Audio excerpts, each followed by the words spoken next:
Gotten a plate, that's good. If you still needed to pay to register for lunch, you can just give your money to my mom. She's back there in the blue. And if you need change, she can get that for you. Also, there is a sign-in sheet going around. We would like to keep in touch with you because we're going to do more of these on the third Thursday of the month in March and in April. Our next seminar in March will cover depression. So that's a big topic, right? A lot of people want to know, well, why am I depressed? What are the biological reasons for that? How can I support myself or support someone else that struggles with that? So I want to go ahead and get started, and I will kind of dive into all the psychological stuff as best I can, and then I will let Sara come up, and she's going to present to you some nutritional things, more on the functional nutrition side, maybe some gut health stuff, as well as reading labels. So I look forward to it. I'm excited. And please stop me if you have questions. This is kind of interactive too. All right, so to get started, let me grab my little clicker here. I've given everybody a copy of my notes just for you to have because I know it's so much information. I didn't want to have you walk away with nothing. I wanted to send you home with something if you wanted to learn more. So just to start out, this might surprise some people, but the brain is wired for survival.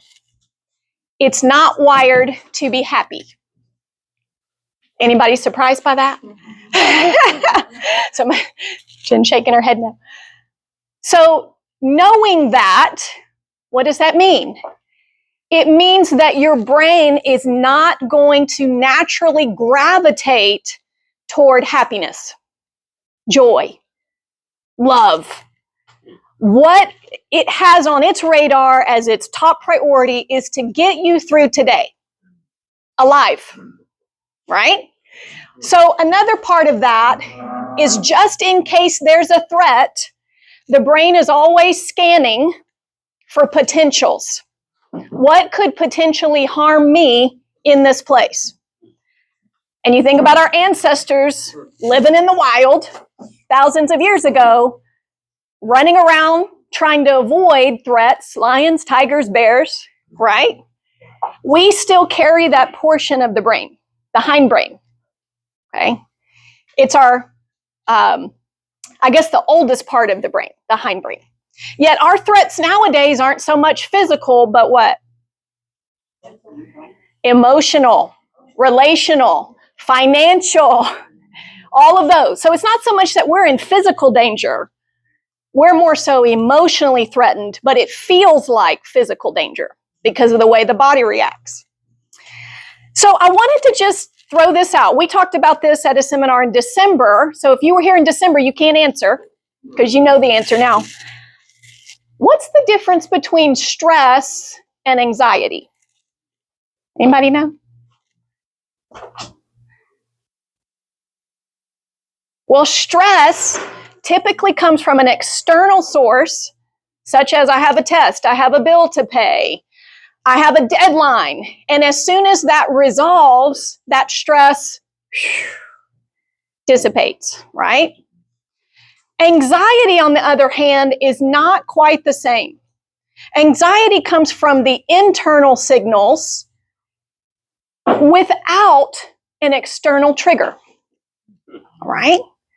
I have had clients, no joke, that have had panic attacks sitting on the couch watching episodes of MASH. Doing nothing. Feet up, relaxed, everything's great, and hits them. That is anxiety. When there's no identifiable trigger external to you, yet it feels like there's a threat. And even when all this stuff resolves, if it's true anxiety, it does not dissipate. Okay? Even when my bills get paid, still anxious. Even when I meet a deadline, still anxious. Nowadays, we tend to use these terms interchangeably, especially among, social media. I hear people throw around the word anxiety a lot. And once I stop and I listen, I say, okay, what are the symptoms here? What they're really talking about is stress. It's not really anxiety. God has designed you to have some level of stress and be able to handle it. He has designed us. We're like a rubber band. We can stretch and then come back to center and we're good.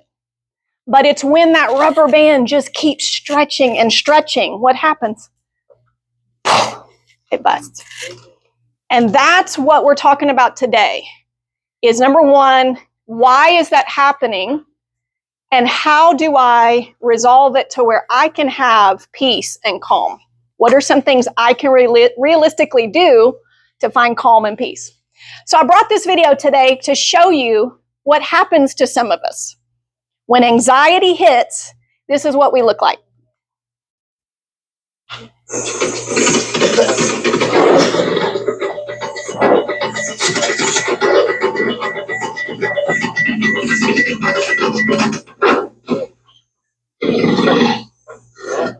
Yep. Anybody relate to that? Anybody relate? That anxiety just takes you over, and before you know it, you do something stupid. And you put yourself right in the middle of the lion's den. And ironically, you probably wouldn't have done that without anxiety, right? Because your rational brain would have told you, hey, don't do that. It's okay. Don't run over there. Don't say that thing. Don't freak out. It's okay. But you lose rationale, right? When the body takes over and it believes there's a threat, we kind of lose that sense of rationale and we start panicking. So, question today, are you the gazelle? Is that you? Do you relate to that? And the gazelle is always scanning the horizon for threats. Okay. I traveled to South Africa almost 20 years ago. My mom and I went with a group, and we got to see this in live time.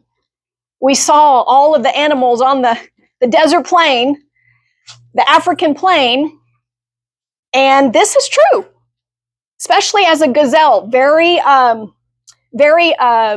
what's the word? Apprehensive, because it has to be. It's always looking for that threat. That alertness keeps it alive, but also means it's constantly running, even when there's no real danger. You might see this maybe in some of your own animals that you have. Sometimes they get real skittish and they just bolt. You're like, nothing's happening. Nothing's happening. So with that said, I wanted to mention this. I hear this a lot in counseling, and I hear it from students too, is that there's kind of a general consensus that anxiety is bad. It's in my bad bucket. But then I had to stop and ask, well, but why? Why is it bad? So anxiety is not necessarily good or bad. It's a message. So I want to give you that. It is a message. And if you start thinking in terms of messages, it's a little easier to strategize resolution when it hits you. So it's a message that something seems threatening to me and changes are needed. I need to get to safety.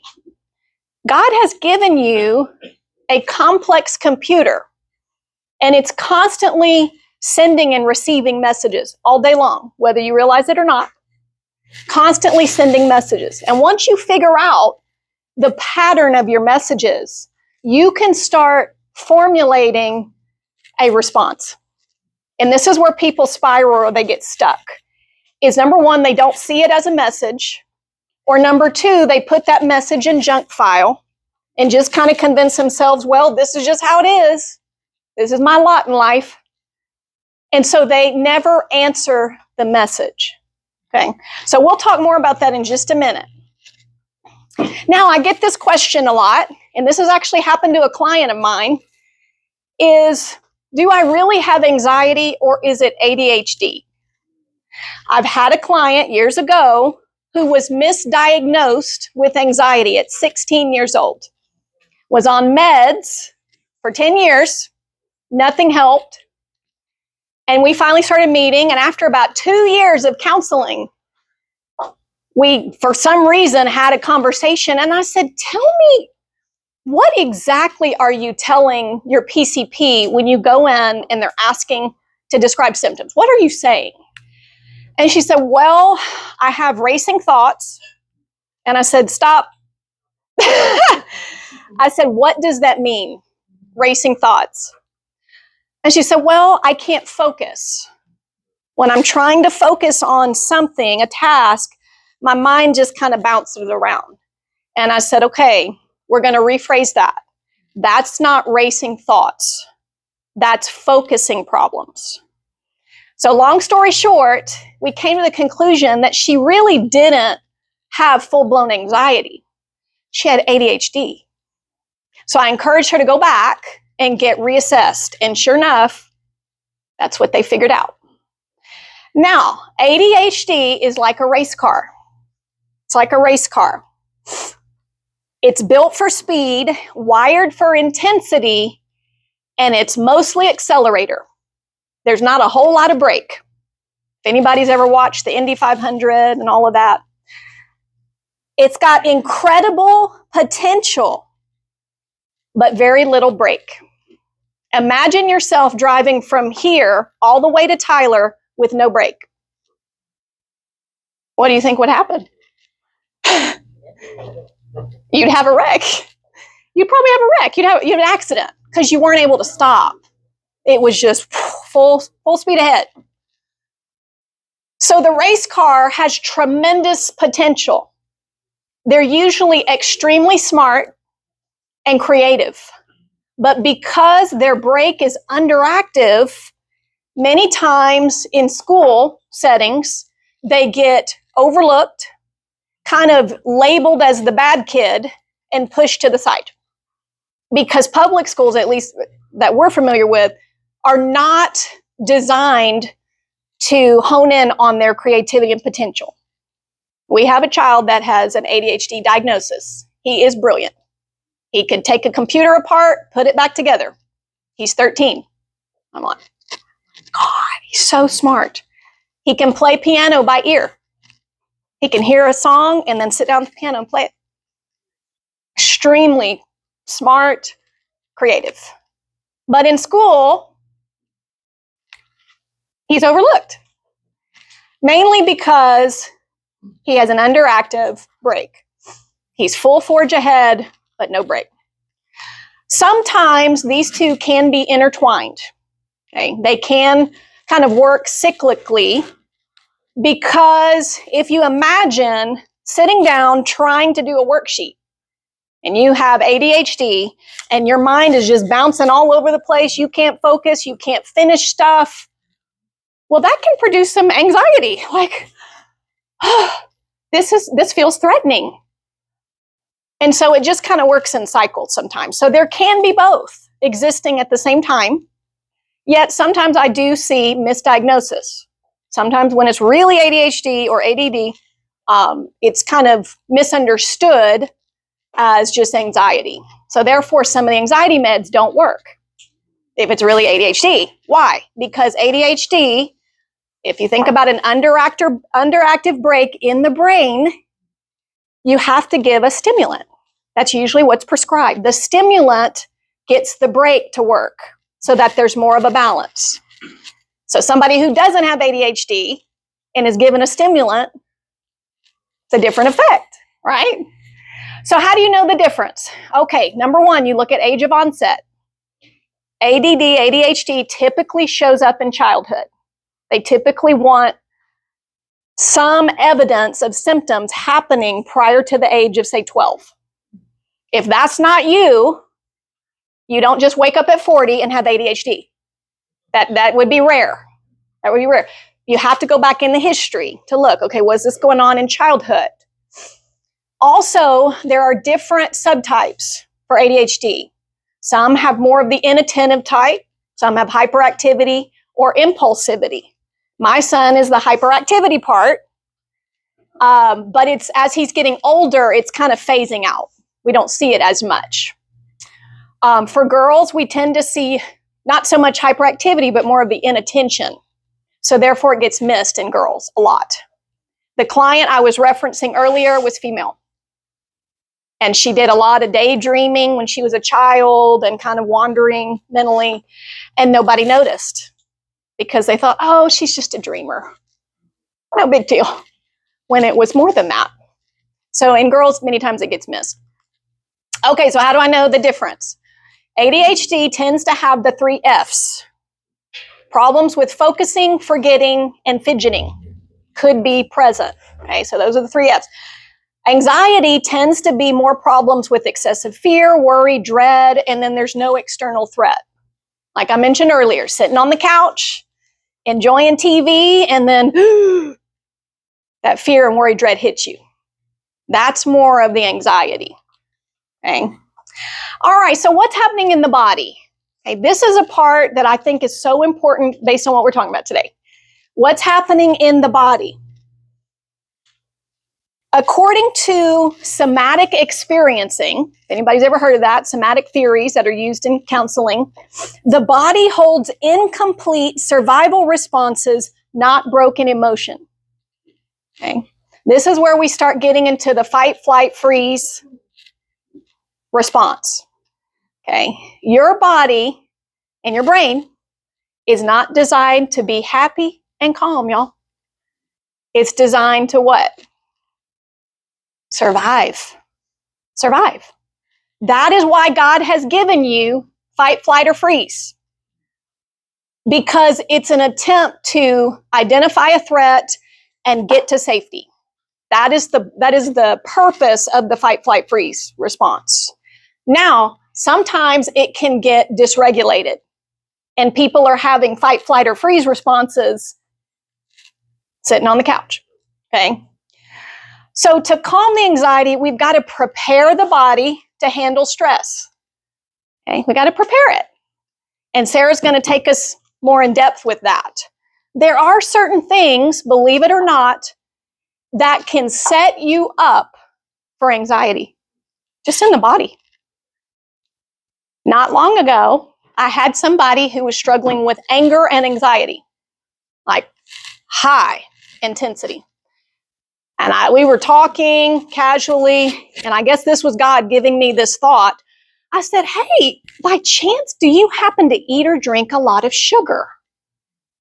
And his eyes got big, and he said, well, I do drink 3 or 4 energy drinks a day. Wow. I said, oh, wow. What? And he held it up, and I said, how many grams of sugar in there? And he looked, he said, 80. Oh my God. I said, oh my God. I said, that's your problem. 80 grams of sugar. And then he's doing that 3 or 4 times a day. And I said, that is what's hindering you right now. That's not to discount past traumas, but that ain't helping you either. So you've got to know your body. All right. We live in a culture that thrives on junk. Thrives on junk. And it wasn't until I visited the ER 2 times for GI problems that I finally got the message that I can't keep eating all this stuff anymore. My gut, my body that God designed is saying, no, do not put that in your body. You are polluting yourself and you are making yourself sick. So we've got to prepare it, y'all. Got to prepare it. We must also reassure the amygdala. And the amygdala is a brain structure that is involved in the fight, flight, or freeze. It's where your emotional aggression and fear, emotional memories tend to be processed. So the amygdala is going to be important. So the nervous system is really important too. And for the sake of time, I'm mainly going to hone in on the autonomic nervous system. And that's where we're going to focus today. Because the autonomic nervous system really gets broken down further into the sympathetic and parasympathetic. Okay, this is where we're going to talk about the fight, flight, freeze. That's where it's going to be happening, or triggered rather. All right, so I want you to take a look at this. God is so good, y'all. He made our bodies and our brains and nervous system so complex and detailed. How can you look at this and say there's no God? I just came here by accident. No way. No way. It's too complex. So the sympathetic nervous system is designed to fight or flee when there's danger.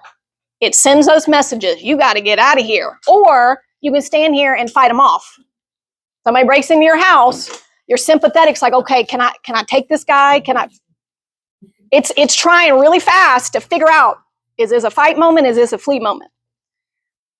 But I want you to see this part right here. What happens to the other parts of the body when you shift into sympathetic? That's your fight or flight. Your gut goes inactive.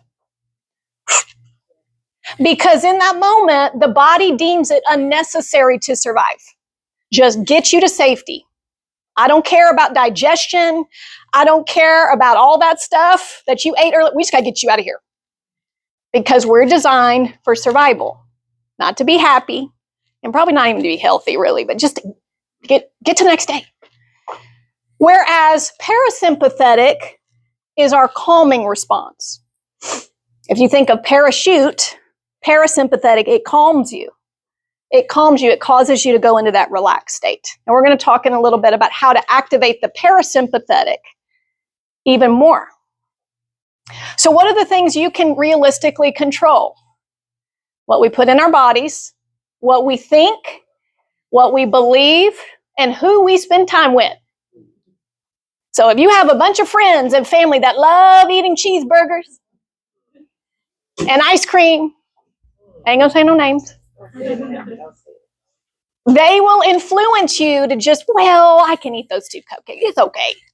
That happened to my son last night. He went to youth and they were having a party. And he knows all this stuff. And he came home and he said, I ate 2 cupcakes and a bag of Skittles. And I went, oh my God, Caleb, have I not taught you anything? And he was like, I know. Yeah. So it's who you're around that will influence you. So here's a quote from Dr. Leslie Korn, who I love a lot of her literature. I've got one of her books back there, The Brainbow. And she really looks at all natural health and mental health, integrative health.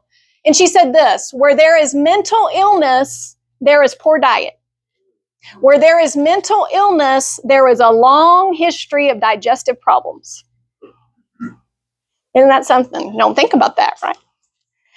But the longer I've been working in the mental health world, the more I started to notice patterns. A lot of my clients, I started asking them, what do you eat? What is your daily diet? Do you sleep? Do you hydrate? You would be shocked at the number of clients who struggle with anxiety, bipolar disorder, depression, who have gut problems. IBS, dairy sensitivity, gluten sensitivity, constipation.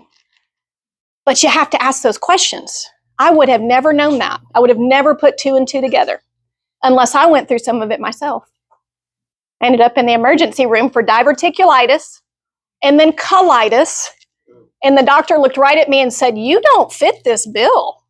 He said, you shouldn't have this. This doesn't make sense. So that got me thinking, okay, something's wrong here.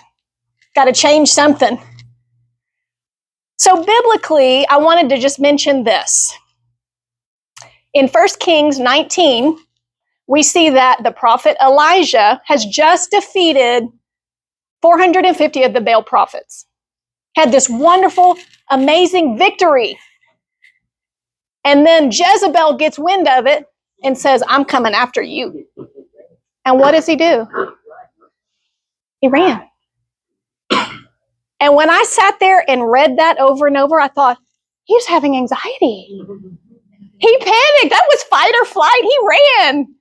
And then he went under a tree and what? Anybody know that story? He wanted to die.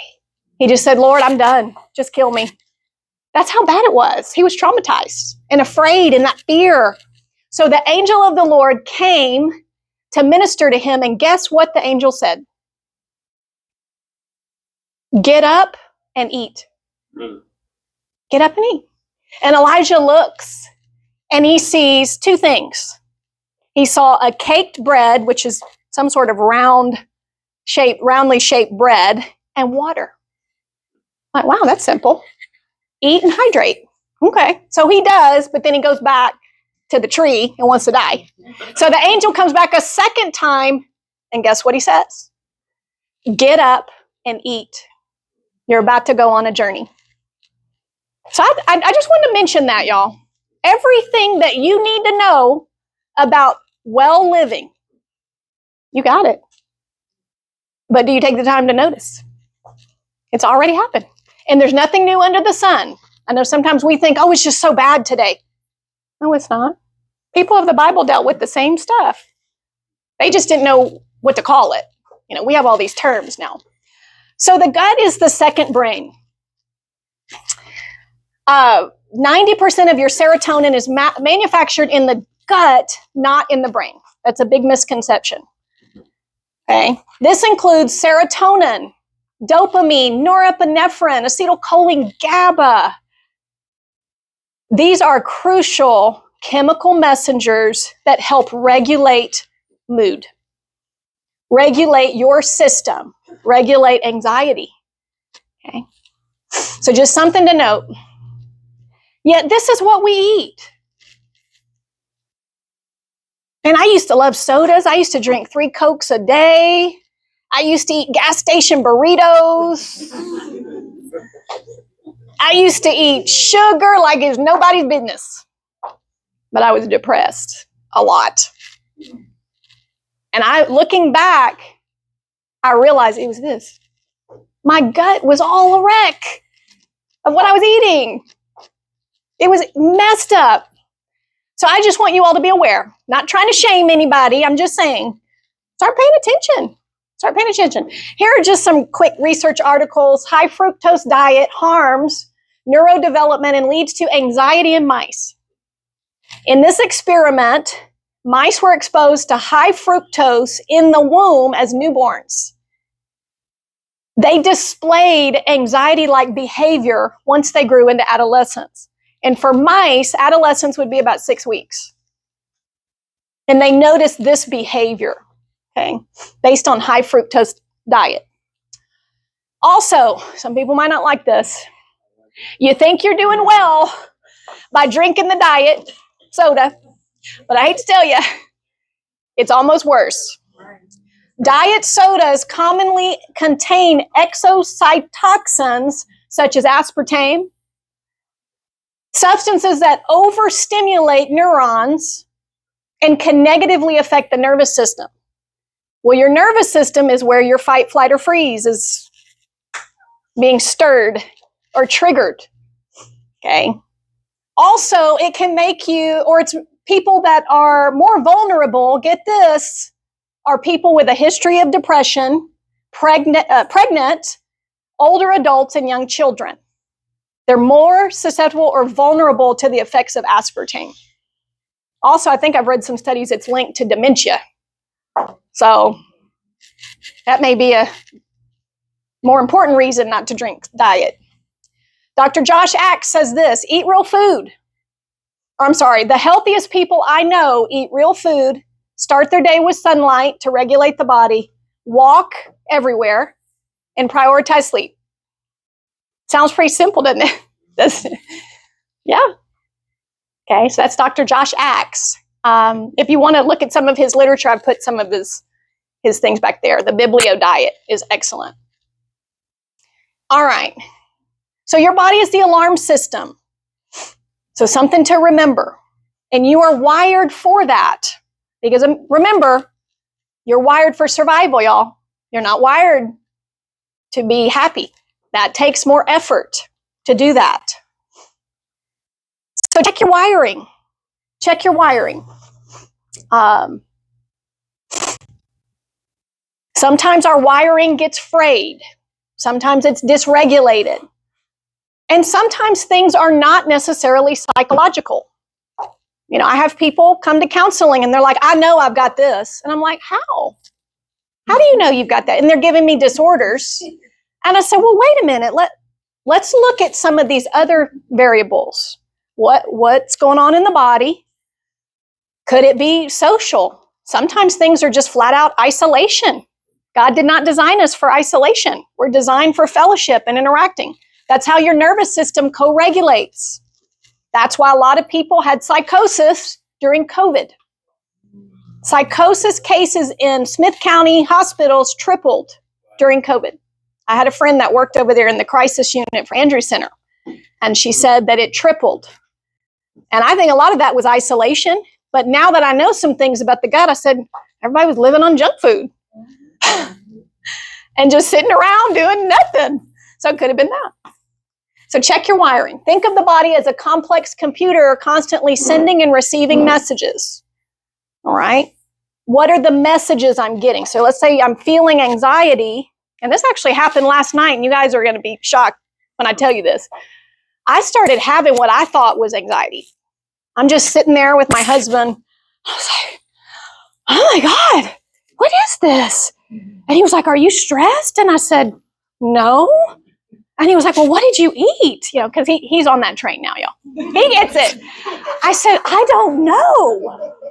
And so I started making a timeline just mentally about what I had eaten or drank that was different in the last week. And I realized I had ordered some new smoothie protein that was mostly soy. Soy. And Sara had to confirm that it was that. It was that. It was doing something hormonally. Soy can affect, did you say estrogen? Yeah, it affects estrogen. And I went, oh my God, it was the smoothies. Now it's perfect for my husband. He's loving it. But for me, my body was telling me, I don't like this, at least not right now. So sometimes you have to check in biology. You have to check in with biology. It's not always what you think it is. Lastly, because I know Sara has to present, I wanted to share this with you briefly. The vagus nerve is connected to the brain as well as the nervous system. It's the longest cranial nerve that works to control your rest and digest functions. The vagus nerve can actually be taught to stimulate your parasympathetic, which is your calming part to the nervous system. Okay? It can actually be taught. Okay? And it'll actually surprise you how simple it is. The vagus nerve can be stimulated, and it's just right here running down either side of your neck. You can stimulate it with cold. You get a cold compress, ice, feeling anxious, feeling triggered, massage that vagus nerve. And what it does is it stimulates the parasympathetic, which is my parachute, to start calming me. Because what we're trying to do is reassure that amygdala, which is in constant conversation with the vagus nerve. They talk. We're trying to reassure the amygdala, I am not in danger, I'm not being threatened, it's okay, but you have to do more with the body. You can't just think your way out of it, so to speak. Also, deep breathing. Also, singing. Anybody sing in here? And if you don't, you better start. Just get in that shower, that cold shower, and just start singing. Singing. Because what you're doing is you are stimulating this area, which is where the vagus nerve is close by. Also exercise, massage, some certain supplements can help, which Sara will talk more about. But look into the vagus nerve. That might be a helpful tool to learn how to stimulate that vagus nerve. Okay? All right, so just to wrap up, I did give some notes, and on the back of those notes were just some tips on how do we prepare the body for stress and how do we reassure the amygdala. And a lot of it's very simple. It's not complex. It's not complex. But also recognizing what the patterns are for you. Sometimes what feels threatening to you may not be threatening to everybody else, but it's important because your brain and your body are seeing it as a threat.